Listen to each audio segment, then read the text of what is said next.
तुमने कभी नोटिस किया है सोशल मीडिया पे ऐसे बहुत सारे इन्फ्लुएंसर्स हैं जो कि पूरे साल भर स्ट्रेटेड रहते हैं, उनका साइज बढ़ रहा होता है पर फैट बिल्कुल भी नहीं आता, और उनका कैप्शन क्या रहता है?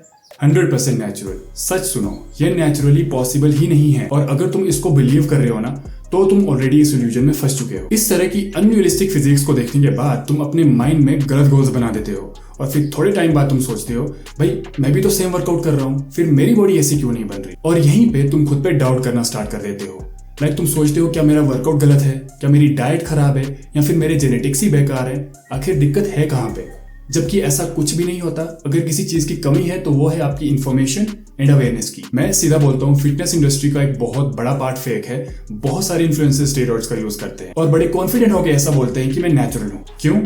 सिंपल है, नेचुरल बोलने से ट्रस्ट मिलता है, फॉलोअर्स गेन होते हैं, और सबसे इंपॉर्टेंट पैसा आता है। तुमने ऐसे बहुत सारे इन्फ्लुएंसर्स की फिजिक्स देखी होंगी जिनका साइज इंसेन होता है, वेन्स एकदम से पॉप आउट कर रही होती हैं, पेपर थिन स्किन रहती है, और वैसी कंडीशन वो पूरे साल भर मेंटेन करते हैं। मैं नाम नहीं लूंगा, लेकिन अगर तुम फिटनेस साइड पे हो तो तुम ऑलरेडी समझ गए होगे मैं किस टाइप के लोगों की यहाँ पे बात कर रहा हूँ। स्टेरॉइड्स का यूज करके पब्लिक को बेवकूफ बनाना आज के टाइम में बहुत कॉमन हो गया है, लेकिन इससे भी बड़ी प्रॉब्लम है पब्लिक को मिसलीड करना, खासकर कि वो लोग जो कि फिटनेस के बारे में ज्यादा नहीं जानते एंड नेचुरली मेहनत करके एक अच्छी एंड हेल्दी फिजिक अचीव करना चाहते हैं। अगर कोई इन्फ्लुएंसर ओपनली ये क्लेम करता है कि वो एनहांस्ड है तो एटलीस्ट वो अपनी ऑडियंस को मिसलीड तो नहीं कर रहा। लेकिन जो बंदे छाती पीट के खुद को नेचुरल बताकर पब्लिक को एडवाइसेस देते हैं एंड उनके माइंड में फेक एंड अनरियलिस्टिक गोल्स को छाप देते हैं, मुझे दिक्कत उनसे है। एंड इस तरह की इन्फ्लुएंसर्स से बचना बहुत जरूरी है, एंड इन्हें पहचानने के 2 साइंस मैं आपको बताता हूँ।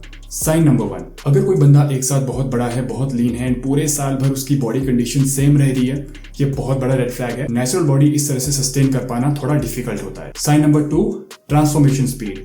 अगर कोई बंदा सिर्फ 1 या 2 साल में बिल्कुल एवरेज से एकदम मॉन्स्टर बन गया है, बहुत ही इंसेन साइज एंड मास उसने पुट ऑन कर लिया है, तो या तो फिर वो कोई जेनेटिक फ्रीक है या फिर कैमरा के पीछे कुछ और चल रहा है। अपनी फिटनेस जर्नी के दौरान इस तरह के फेक नेचुरल्स को आप जितना अवॉइड करोगे उतना आप इररिलेवेंट एंड नेगेटिव थॉट्स से दूर रहोगे, which will make it easier for you to set realistic goals. सबसे बड़ी प्रॉब्लम यहाँ पे स्टेरॉइड्स नहीं है, प्रॉब्लम है कंपैरिजन। तुम खुद को ऐसे बंदों के साथ कंपेयर कर रहे हो जो तुमसे आधी मेहनत भी नहीं कर रहे हैं, लेकिन ऐसी फिजिक्स को देखने के बाद तुम्हें लगता है कि तुम स्लो हो, तुम वीक हो, एंड फिर ऐसे थॉट्स के साथ में धीरे धीरे तुम गिव अप कर देते हो। हर किसी की बॉडी का मैक्स पोटेंशियल डिफरेंट होता है, जो कि सिर्फ और सिर्फ सालों की कड़ी मेहनत के बाद ही अचीव किया जा सकता है। और मैं यहाँ पे नेचुरल बॉडी की बात कर रहा हूँ। हाँ पता है थोड़ा बोरिंग है सुनने में, लेकिन अगर एक अच्छी फिजिक बनाने के लिए तुम्हें अपनी हेल्थ के साथ कॉम्प्रोमाइज करना पड़े तो क्या फायदा बॉडी बनाने का। अगर तुम्हें कंपैरिजन करना ही है तो आज अपना एक photo low and her month खुद की फिजिक को उस फोटो के साथ कंपेयर करो एंड देखो आप कितनी प्रोग्रेस कर रहे हो।